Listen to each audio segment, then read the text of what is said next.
Para multiplicar las hortensias en casa, se recomienda hacerlo en 2 épocas del año según el crecimiento que tenga el tallo. Durante el invierno es normal que la hortensia pierda todas las hojas del tallo y quede directamente así como está y mucho más leñoso. Una de las primeras épocas que podemos usar para hacer los gajos de las hortensias es durante el invierno y hasta principios de la primavera, pero en este caso vamos a usar el tallo cuando están bien leñosos, a diferencia, como vamos a ver más adelante, cuando la multiplicación la hacemos directamente con los tallos que están bien verdes. Lo ideal para esta época es buscar tallos que se hayan formado en el último año, pero que veamos que están con madera todo alrededor. Y vamos a tratar de dejar unas 3 a 4 yemas, porque después la planta se ramifica hacia los costados y esto va a hacer que queden bien ramificadas desde un inicio. Y voy a sacar esta otra.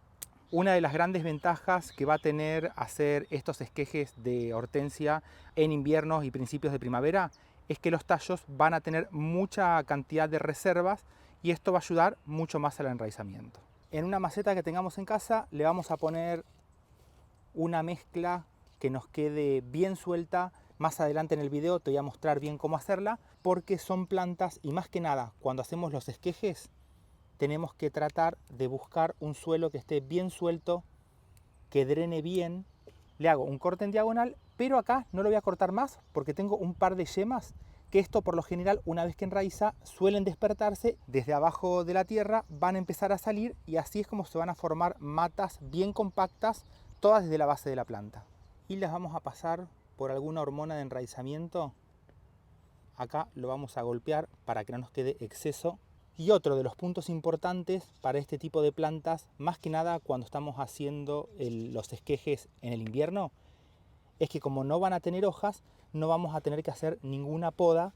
Regamos y las vamos a proteger para que conserven un extra más la humedad hasta que veamos que las yemas se empiezan a abrir.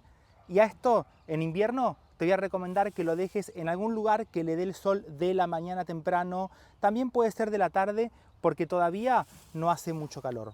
Y también podemos usar la opción como hicimos con las lavandas, usando una botella para generar todo el ambiente húmedo. Y a medida que avanza la primavera, es normal que veamos que empiezan a salir todas las nuevas hojas desde todos los tallos, pero también vamos a empezar a ver la pequeña inflorescencia de estas hortensias.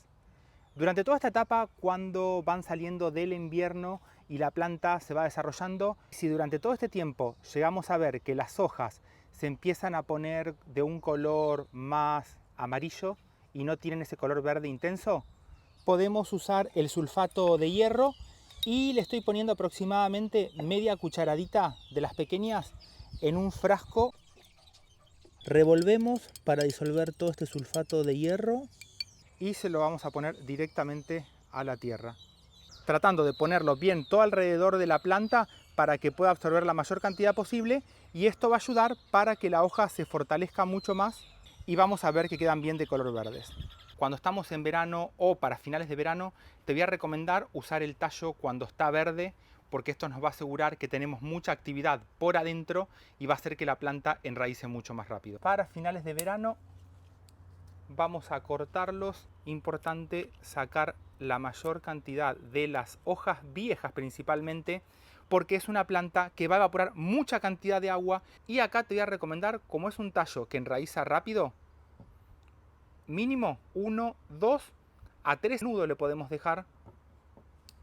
Acá lo voy a cortar por arriba porque justo hace una curva. Acá tendríamos un esqueje y después a este otro le voy a rebajar más que nada las hojas bien grandes, y si por ejemplo se las queremos dejar estas otras, las podemos cortar a la mitad. Una de las grandes ventajas que tiene la hortensia es que siempre tiene las yemas opuestas. Con esto vamos a lograr que las plantas se ramifiquen de 2 en 2 y va a hacer que el crecimiento sea mucho más rápido. Por acá contamos un nudo con las 2 yemas, otro más, y por acá abajo cortamos. Esto es importante cuando no nos quedan hojas, tratar de hacer una diferencia en el corte. Si por ejemplo arriba de todo lo cortamos derecho, abajo lo vamos a cortar en diagonal para que de esta forma, al momento de plantarlas, no tengamos el problema de ponerlas al revés, porque esto va a hacer que la planta se retrase mucho y hasta es muy probable que no termine enraizando. Otra ventaja que tiene la hortensia es que podemos hacer esquejes mucho más pequeños, pero para eso hay que usar una técnica distinta que la podemos ver más adelante. Y antes de preparar el sustrato para poner los esquejes, todos los cortes que hicimos los vamos a dejar en agua para evitar que se terminen deshidratando. Y para preparar esta mezcla para hacerlos enraizar, te voy a mostrar opciones que podemos usar. Por acá tengo compost, que esto va a ayudar para que retenga un extra más de humedad. Para alimentarlo, cuando empiezan a salir las primeras raíces y se pone muy poca cantidad, vamos a usar algún lombricompuesto, humus o algún compost que esté bien maduro. Y después una opción que es la que se usa mucho a nivel comercial para reproducir. Acá tengo fibra de coco para que la pueda conseguir, y si no, ahora te voy a mostrar cómo la podemos reemplazar con materiales que tengamos. Y por otro lado, para toda esta primera etapa, vamos a necesitar que todos estos esquejes tengan un sustrato que esté bien aireado, no solamente para que puedan crecer bien las raíces, sino que también tenemos que lograr que se mantenga un buen nivel de humedad, porque son plantas con hojas grandes y esto hace que saque mucha cantidad de agua del sustrato donde las cultivamos. Y para airear podemos usar las hojas de los pinos, resto de hojas que tengas en casa. Esto es uno de los principales componentes que uso para cuando hago el cultivo directamente en macetas. Y si no, podemos usar, por ejemplo, las cascarillas. Esta es la que puedas conseguir. Puede ser de arroz, de avena. Si no, la podemos reemplazar por perlita. Acá tengo vermiculita que también funciona bien. Y para los que tengan, por ejemplo, la arena gruesa, la lavamos bien y también es un buen material que ayuda al enraizamiento. Para los que pueden encontrar fibra de coco, vamos a usar un 50% fibra de coco, un 30% de perlita, vermiculita para ayudar a que quede bien aireado y después un 20% de compost. A esto lo mezclamos bien y así no solamente vamos a tener un buen sustrato que esté aireado, sino que también va a retener buena cantidad de humedad para que todos estos esquejes puedan crecer bien. Pero si no llegas a conseguir la fibra de coco, podemos usar una mezcla que tenga un 50% de compost, el que tengas en casa. A esto le estoy agregando, en este caso porque tengo hojas de pino, aproximadamente un 30%. Esto lo puedes reemplazar también por resaca. Y para dar una buena aireación, un 15% de algún material como puede ser la perlita, cascarillas o vermiculita. Y el 5% restante le vamos a agregar un lombricompuesto para que todo esto esté bien alimentado. Y es importante que usemos macetas que estén bien perforadas por todo el fondo. Y voy a preparar dos acá. Una con la mezcla esta que no tiene fibra de coco y la otra que va a tener la fibra de coco. Esta a veces se suele dificultar dependiendo del país donde vivimos, pero si la llegas a conseguir es una muy buena opción. Y a los gajos que hicimos, esta vez voy a usar hormonas de enraizamiento en polvo. Como tenemos los gajos en agua, te voy a recomendar que a esto lo pongas en alguna maderita y no lo pongas mojado acá adentro, porque cualquier gota de agua hace que las hormonas de enraizamiento se terminen perdiendo. Entonces, en este caso, vamos a tocar bien todo el tallo, no solamente por el corte, sino que también todo alrededor. Y acá es importante después darle unos golpes para sacar cualquier exceso de estas hormonas de enraizamiento que tengamos, porque si queda mucha cantidad, a veces puede jugar en contra. Fibra de coco, perforamos adentro y apretamos bien. Y acá vamos a poner también otro, pero que tiene hojas.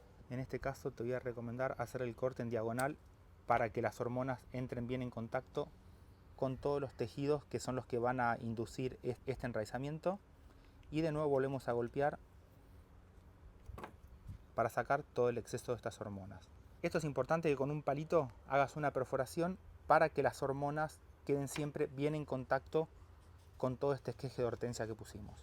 Entonces vamos a dejar una sin hojas y una con hojas.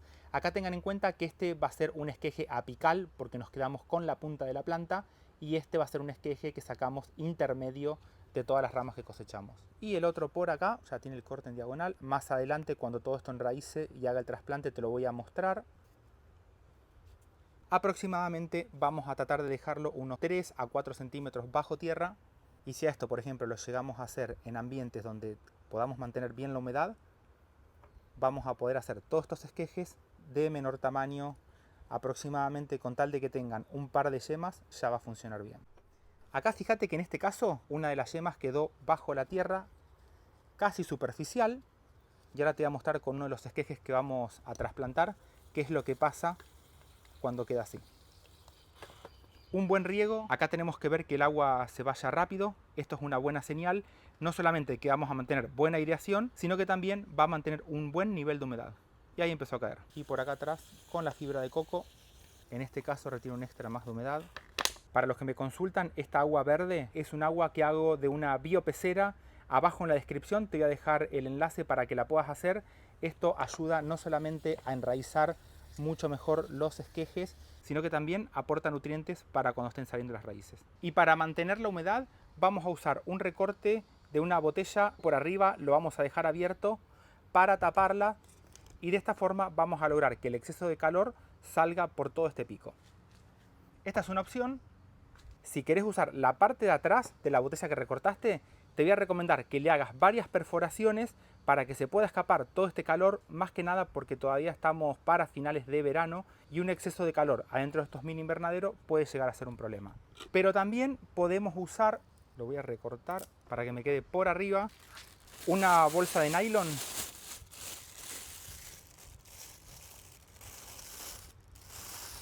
para dejarlo bien tapado y arriba te voy a recomendar que le hagas cortes para que cualquier exceso de calor se pueda escapar. En esta época, para finales de verano, que todavía hace un poco de calor, que a todo esto lo dejes bien en algún lugar donde tenga buena sombra, que no le dé el sol directo, puede ser un poco de sol filtrado, pero más que nada que no tenga ese sol fuerte que puede llegar a recalentar toda la planta. Y con el tiempo vamos a ver que todas las yemas laterales que tenemos de los gajos estos que hicimos que no tienen hojas se empiezan a despertar, incluso las que están bien abajo de todo. Y por otro lado, los que tienen hojas van a funcionar un poquito más rápido porque esto va a hacer que se sinteticen mucha mayor cantidad de hormonas de enraizamiento a diferencia de este otro. Pero en cualquiera de los dos casos vamos a terminar teniendo una planta de hortensia. Y para trasplantar los gajos una vez que enraizaron, la mezcla que estoy usando es un 40% de compost, el que tengas en casa, puede ser también una tierra negra. A esto le voy a agregar un 40% de hojas de pino, acículas. Esto se puede reemplazar por fibra de coco, por ejemplo, por la resaca de río.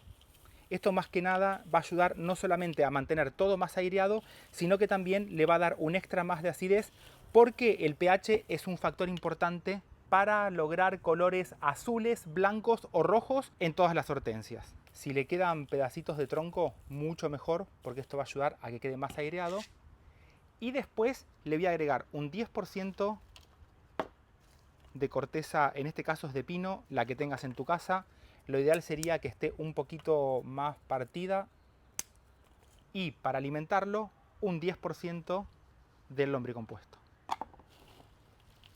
Voy a usar una maceta bien perforada por abajo y acá te quiero mostrar no solamente las raíces, sino que también, viste que te comentaba al principio, cuando dejamos yemas que queden abajo del sustrato, mira lo que pasa. Acá se van a ver bien. Ahí lo limpié bien ahora con agua para que se vea. Cuando estos tallos de las hortensias los enterramos un poquito más de forma que nos queden un par de yemas bajo la tierra, es muy normal que estas yemas empiecen a activarse y den nuevos brotes que van a salir desde abajo de la tierra y por eso estos que están de color blanco. Y este brote que está por acá arriba, fíjate que dio raíces. Con una tijera que esterilizamos con alcohol podemos hacer el corte por acá.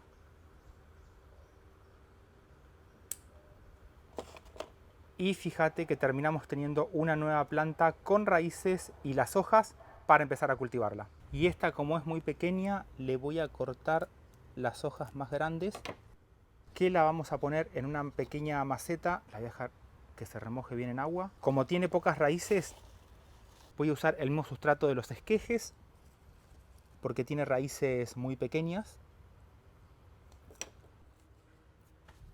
Y lo vamos a regar bien.